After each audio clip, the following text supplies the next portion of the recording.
he have an initial appearance today? Yes. Okay.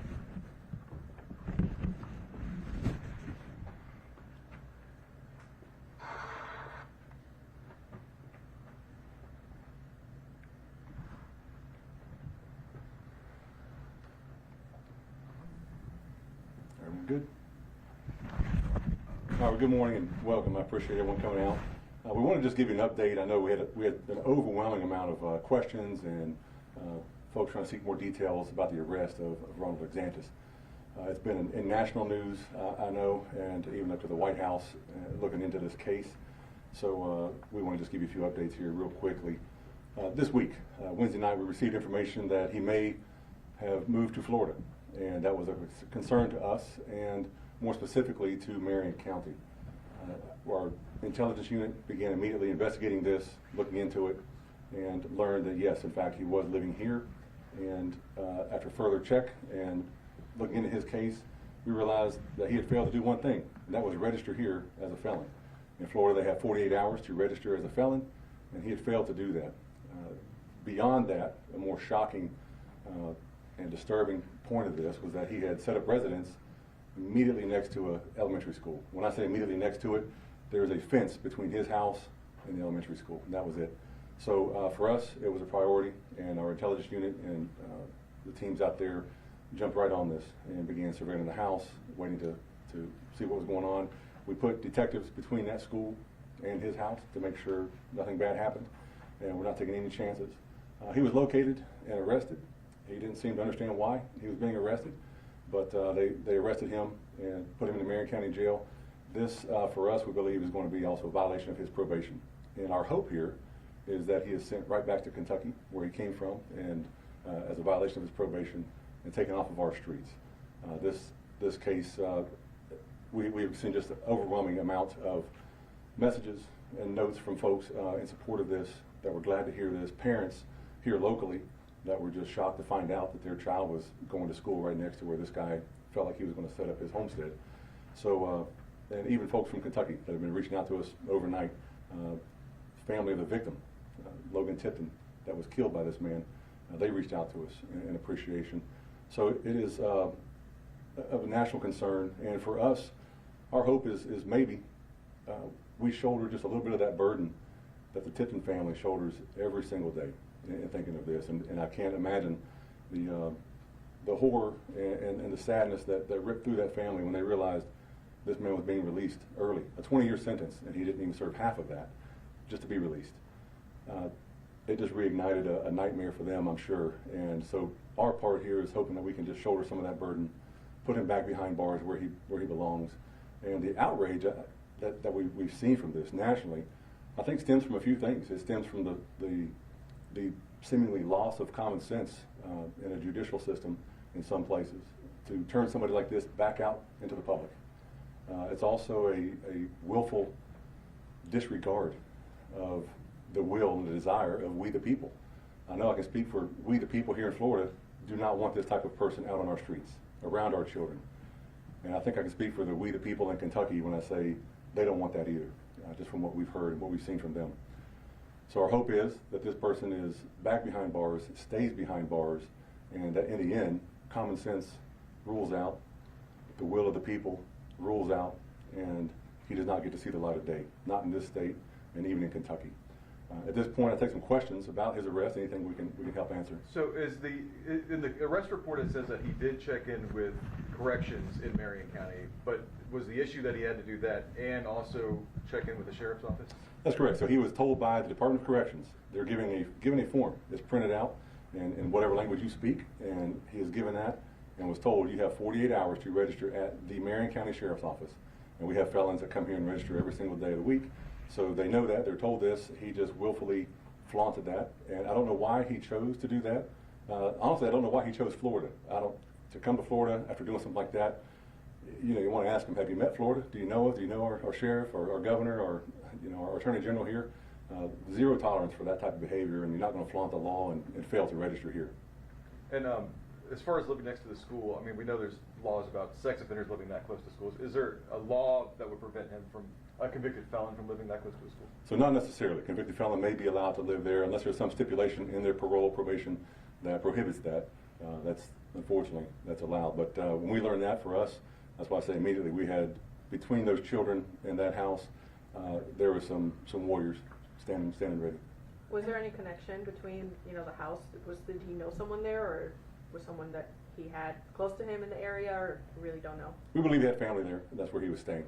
It doesn't, I don't know, to take away any of the shock factor from that, but just happen to have family right next to him. And I say right next to a middle school. When you look at it on a map, it's pretty shocking. What information exactly did you guys receive that led to the start of the investigation, if you can tell us? So for us, this person was high importance. He's being released. This is national news. And many of you, like myself, I watched, I think Tuesday, the family, interview with the family, and just heartbreaking to hear a father have to talk about this. And when we learned he was coming from Florida, potentially, through intelligence channels, we were curious. All of Florida was on alert, and why he chose Marion County, I don't know. Maybe because he has family here. But for us, yes, we sprung right into action and took quick action. And once he failed to register, we worked closely with our state attorney, Bill Gladson, his team. They were able to obtain a warrant for his arrest and put him in handcuffs quickly. Have you been in contact with, I don't know what body would be in Kentucky, but the law enforcement there about him actually going back there? Yes, so the probation board there is aware that he has been arrested here, and those conversations will happen about him potentially being extradited back to Kentucky. Violating the law here and failing to register is a misdemeanor offense, but the violation of probation offense is out of Kentucky, so he could potentially be being moved back to Kentucky to face those charges. Him living near schools, is it known if it was on purpose? Was he planning on doing something, possibly? We'd like to think he was not planning on doing something, but I'm sure that's what that probation board in Kentucky thought, that he's fine. He's only served part of his sentence. We'll turn him loose back in public because maybe he's not a child murderer anymore. But for us, like I said, we the people, we don't believe that, and we don't want to tolerate that. There's consequences to actions, and unfortunately he was not facing those, in our opinion, and I think in the national opinion. So we don't know that he can't say that he was planning to do something. We weren't going to allow him the opportunity to plan something. Do we know that living within close to a school is a violation of his terms of probation? From what we can tell, his probation did not specifically prohibit him from being next to a school or children, and in our opinion, that's unfortunate as well. If you have murdered a child, why would you be allowed to be around children again the rest of your life? But not our decision. So there's no timeline for when or if he might be sent back to Kentucky right now? No timeline, and if he is extradited back, we would not announce when that is happening just for security reasons, but that's a very real possibility and something that we here in Florida, again, I'm speaking for we the people, we want to happen. We don't want him here. Is it known for how long he was living in Marion County? Just a few days, from what we can tell, but more than 48 hours, and his opportunity to come register came and went, and so that's when we got with our state attorney, Bill Gladson, got those warrants and picked him up. From what I understand, it's fairly rare to arrest someone for that particular charge as far as not registering within 48 hours. I mean, was part of that because you guys felt you needed to get him out, even if it's a rarely used law? For us, this does happen. That law, if you fail to register as a sex offender, fail to register as a convicted felon, yes, we have specific teams that this is all they deal with. We have a sex offender unit, we have a violent crimes unit, and if you fail to register, we are going to come get you no matter what the case. This case, however, was even more high profile. There's more of a microscope, more of a national microscope on this gentleman, and I use that term loosely, gentleman. But we were looking at him very, very closely, and when he violated, yes, we're on that. We're going to get him behind bars. All right, any other questions? Yes. So I feel like it's not uncommon for people to get released early. Why do you think this case is having such an eye with national level news? Well, I think the reason this reached national level because it offended all of us in the common sense region of our brains to say, why would somebody be allowed to, very violently murder a child? I don't want to talk about the details of that murder. It's sickening. But when somebody does something that violent, that vile, that evil, why would they be allowed back? We have a hard time as voters, as citizens, as human beings, understanding that there's consequences to actions, and I get he was released from my understanding on good behavior. Well, I think the overwhelming evil behavior that he exhibited in killing this child and trying to kill others in the same home outweighs any good behavior he could do in the next 400 years. So for us, it's hard to understand. We know prisoners do get released early, and I do believe that people can commit a crime and change their life, turn their life around. I wouldn't remove that capability from anybody. I said lives have been changed. So, but there are always existing consequences, and in this case, these consequences should be upheld. And unfortunately, they were not, and that's why everyone was upset. Can you talk about the importance when it comes to public safety of, felons registering and also sex offenders and things like that, the importance of doing that? So it is important that felons register and sex offenders, and we publish this information. It's out there publicly. Florida is wide open. We want you to know where the bad guys are at and the offenders are living, because most of us in this room, a lot of us, are parents ourselves, and I want to know who's around my children and where I'm safe, where I may not be safe. And so for us, yes, it's part of the law, but beyond just being the law, it is another factor where the citizens, all of us, we just want to live in peace. And how do we do that safely is knowing where our felons are at. And so when they fail to register, when they want to flaunt the law, there's got to be consequences. They have to go back in and face those consequences. So for us, yes, extremely, extremely important. Did he say that he thought he had complied? As in, because like he checked in with Corrections Department in Marion County, but not with the Sheriff's Office. Did he say that he thought he had followed it?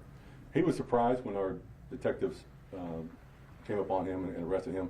He was standing in his garage and out in his driveway, and when we spotted him, and I think his first words were he didn't know why he was being arrested. But whether he knew that or not, it's hard for me to believe, because they are given this. I don't know how all the other 100 felons before him understood that and came here and registered, and he's the 101st one did not understand this. So that argument is invalid for us, and for him, we're not. There's no leniency when it comes to that. Because Marion County, because it's having such a wide scope on this, is Marion County receiving any pressure from the governor or any other national person on this case? So we've received no pressure from the state of Florida, the government, at all. We've received a lot of help from James F. Meyer's office, from the governor's office, and statewide prosecution. So it's a team effort in Florida. Why this guy chose Florida? Because most criminals know that Florida does not play, and we're not here to tolerate. So no, we've received nothing but support on that end, and I think the overwhelming, emails, messages, everything we've received has just backed up the corrective action that we did, and have appreciated that. All right. Well, I appreciate you all coming out, and any further questions. We will have some video to release later from some body cam video of his arrest. That should be ready here fairly soon, and we'll get that out to each of your respective stations. Thank you. Thank you.